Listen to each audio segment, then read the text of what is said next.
ನಮ್ಮ ಮುಖ್ಯಮಂತ್ರಿಗಳು ಬೆಂಗಳೂರಿನಿಂದ ಡೆಲ್ಲಿಗೆ ಬಂದು ನೀಟ್ ವಿದ್ಯಾರ್ಥಿಗಳಿಗೆ ಅನ್ಯಾಯ ಆಯಿತು ಅಂತ ಇಲ್ಲಿ ಹೋರಾಟ ಮಾಡ್ತಾರೆ. ಕರ್ನಾಟಕದಲ್ಲಿ ಕಳೆದ 3 ವರ್ಷದಿಂದ ಕೆಪಿಎಸ್ಸಿಯಲ್ಲಿ ಆಗಿರುವಂತಹ ಹಗರಣ ಪ್ರತಿ ದಿವಸ ಸಾವಿರಾರು ಜನ ಯುವಕರು ಫ್ರೀಡಂ ಪಾರ್ಕ್ ಅಲ್ಲಿ ಕರ್ನಾಟಕದ ಮೂಲೆಯಲ್ಲಿ ಹೋರಾಟ ಮಾಡ್ತಾರೆ. ಅವರ ನೋವು, ಅವರ ದರ್ದು ನಿಮ್ಗೆ ಯಾರಿಗೂ ಗೊತ್ತಾಗೋದಿಲ್ಲ ಮುಖ್ಯಮಂತ್ರಿಗಳೇ. ನಾನು ಮುಖ್ಯಮಂತ್ರಿಗಳಿಗೆ ಕೇಳಕ್ಕೆ ಇಚ್ಛೆ ಪಡ್ತೀನಿ.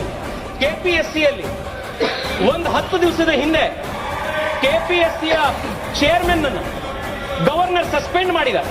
ಯಾಕೆ ಮಾಡಿದ್ರು? ಅವರ ಮಕ್ಕಳನ್ನ, 2 ಹೆಣ್ಣುಮಕ್ಕಳು ಅವರಿಗೆ, ಯಾರು ಕೆಪಿಎಸ್ಸಿ ಚೇರ್ಮನ್ ಅವರಿಗೆ ಫೇಕ್ ಸರ್ಟಿಫಿಕೇಟ್ ಮಾಡಿ ಕೆಪಿಎಸ್ಸಿ ಚೇರ್ಮನ್ ಅವರಿಗೆ ಕೆಲಸ ಕೊಡಿಸಿದ್ದಾರೆ. ಮೊನ್ನೆ ವೆಟರ್ನರಿ ಕಾಲೇಜ್ನಲ್ಲಿ ವೆಟರ್ನರಿ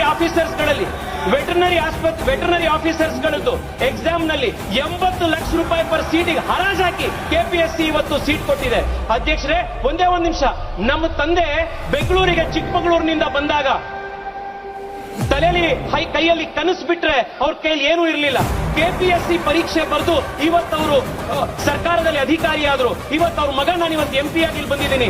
ಎಷ್ಟೋ ಜನ ಕೆಪಿಎಸ್ಸಿ ಎಕ್ಸಾಮ್ ನಲ್ಲಿ ಫೇಲ್ ಆಗಿರುವಂತ, ಅನ್ಯಾಯಕ್ಕೊಳಗಾಗಿರುವಂತವರ ಧ್ವನಿಯಾಗಿರೋದು ನನ್ನ ಕರ್ತವ್ಯ. ನಾನು ಅದನ್ನ ಇವತ್ತು ಮಾತಾಡ್ತಾ ಇದ್ದೀನಿ. ಮುಖ್ಯಮಂತ್ರಿಗಳಿಗೆ ನಾನು ಕೇಳ್ತೀನಿ, ನ್ಯಾಯ ಅನ್ನೋದು 2 ವೇ ಸ್ಟ್ರೀಟ್. ಮುಖ್ಯಮಂತ್ರಿಗಳೇ, ಡೆಲ್ಲಿಲಿ ಬಂದು ನೀಟ್ ಪರೀಕ್ಷೆಯಲ್ಲಿ ನ್ಯಾಯ ನೀವು ಕೇಳ್ತೀರಿ ಅಂತಂದ್ರೆ ನಮ್ಮ ಕೆಪಿಎಸ್ಸಿ ಇರುವಂತಹ ಪರೀಕ್ಷೆ ಇರುವಂತ ಮಕ್ಕಳಿಗೂ ಕೊಡ್ಬೇಕು.